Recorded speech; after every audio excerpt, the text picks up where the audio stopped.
It's a time for more packages from China. Let's go.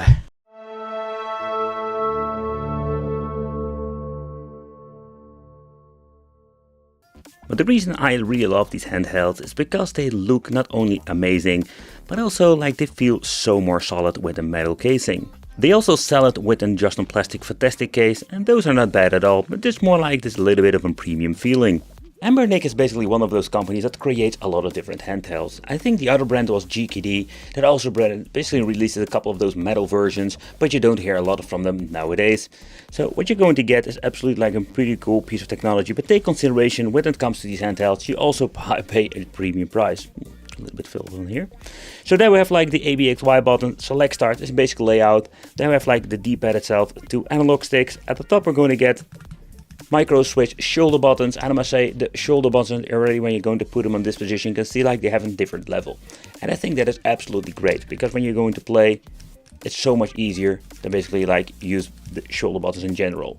But again, I'm not the biggest fan of this. Like the handhelds depends on, let's say, the way how they configured everything, and I mean like the size itself. But in overall, like the position is way better than I've seen in my previous, let's say, models like the Retro Game 350. At the left side we're going to get ourselves the volume rocker, they love to call this, but of course an active like volume control. And yeah, when you're looking at the way how in depth it is, it's not like the best position, but when holding the handheld like this I don't press it that often. And again, yeah, if you will like accidentally press it sometimes, yeah, maybe would be like a better position to put it at the bottom part, or yeah, there is no room at the top part, because at the top part we're going to get ourselves different connections. There we have like the F button over here, also micro switch. We have 2 Type-Cs, one for charging, HDMI mini out, and then we have like the headphone jack out. And at the right side we do get ourselves the on off switch, and then we have like the reset button. When it comes to the right side we do get ourselves the on and off switch and the reset button. They are like in depth, so that means you cannot press them that like easily accidentally. So you need to do a little bit of effort powering it on. Okay, so let's power on the device itself and let's see if this bloody thing even works. And over here we have like the indication when it comes to the power. So everything what you're going to need is on the handheld.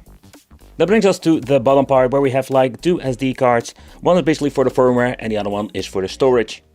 Another thing I really love about this device, that we do have like 2 tiny speakers over here at the bottom. And when holding them, they sound absolutely amazing. I just will give you like an example how this will sound. Let's grab the camera and the microphone and I'll give you an example.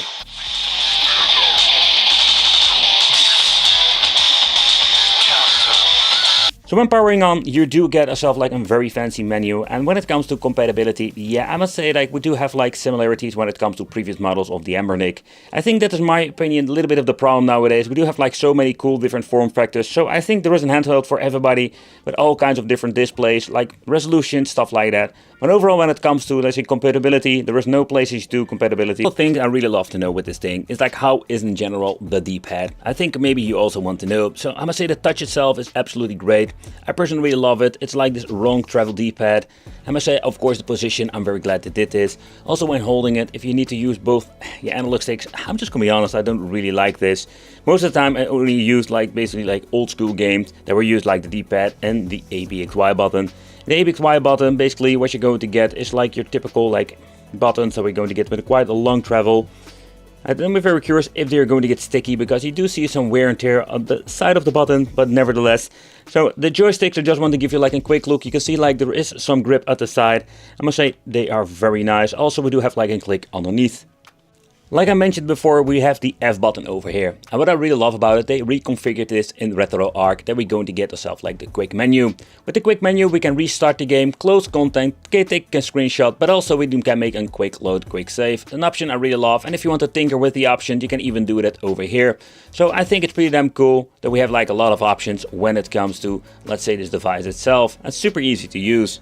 So one other thing that you can tinker with is the internal resolution. It has been set with 320 by 240, but you can even set it to 640 by 480. So if you want to mess around with this, sometimes you will have like less performance, but overall let's take a close look at 320 by 240. So I think that's something that I really love about these handhelds compared with the cheap stuff I mainly like review here. They have like stuck with the stuff that you're getting, and this you can just tinker with it if you want to. Alright, let's start a little bit with Dead Alive, and the reason why, because this is a quite demanding game.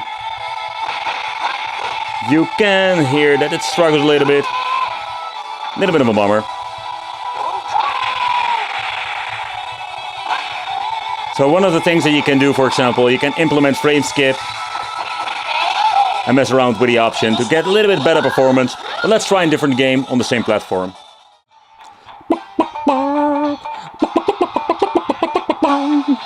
Well, we're going to try a different game. You will see we do have like way better performance now.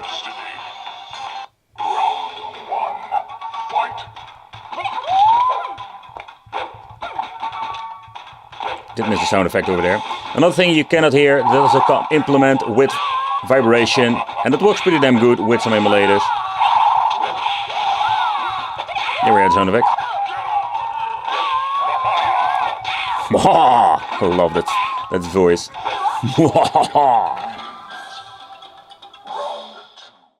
Alright, next up let's try some Nintendo DS. So with the shoulder buttons we can basically switch between the displays.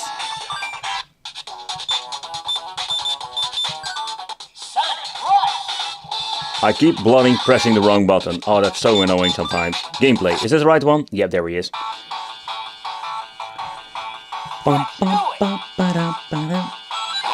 Also here, the vibration motor seems to be working fine.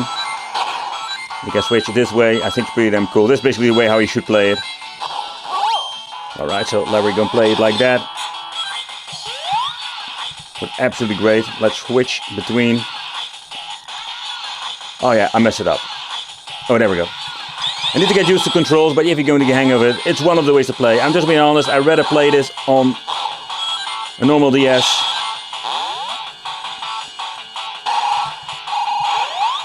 But when it comes to NES, I think it's one of those ways to play on the device, like, and it runs pretty damn good. So next up I want to try is some PlayStation 1. This is a system that runs pretty damn good of a lot of, let's say, devices nowadays. Okay, so the next test I wanted to do is, let's see if we can do some moves over here, if I'm going to get the chance. This is basically one of the ways I wanted to test it, but I don't notice any like weird thing going on.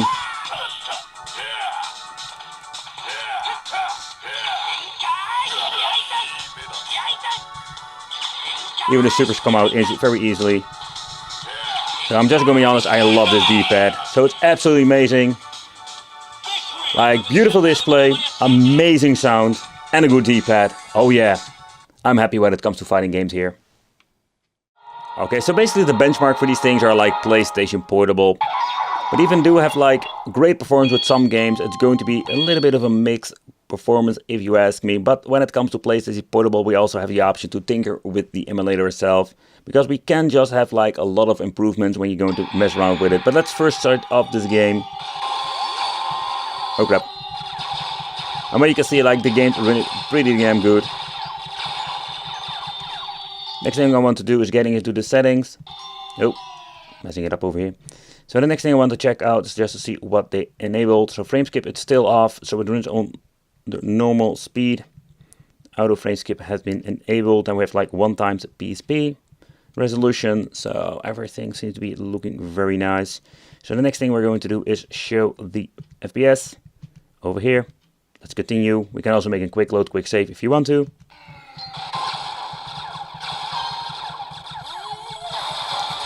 Alright, so let's move on to the joystick.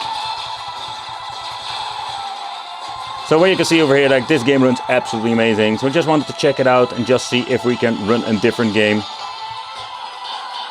No, I don't want to make it. Alright, let's try a different game. Let's try a more demanding game. Just to see how we're actually going to get performing. Again, it really dips down. But now it will get some great speed.